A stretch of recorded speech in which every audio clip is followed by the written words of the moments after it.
Hi, welcome to Maptive. In this tutorial, I'm going to walk you through creating a map using Excel.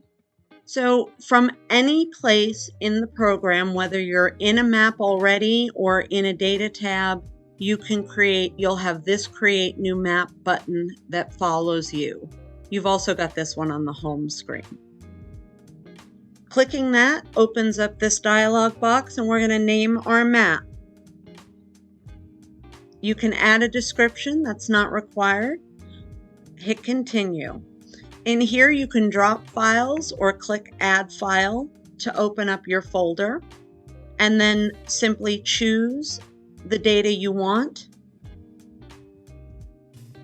This is categorizing the data. Most of the time you're not going to have to change this, but basically this is my data column and this is the category. So I have address to address, which is correct. I do not have an address line 2, city to city, state to state, zip code to zip code. I don't have a country column. I do happen to have latitude and longitude. You do not have to have that.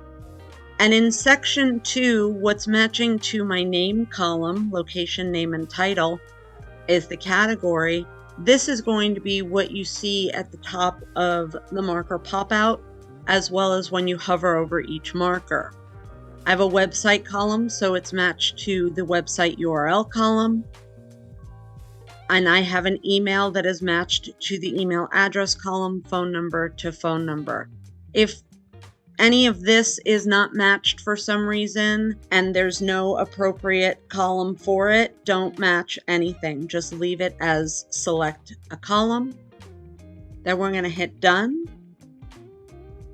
and the markers will appear. That's how you create a new map using Excel. If you have any questions, please do not hesitate to reach out to us. Thanks for watching. Bye.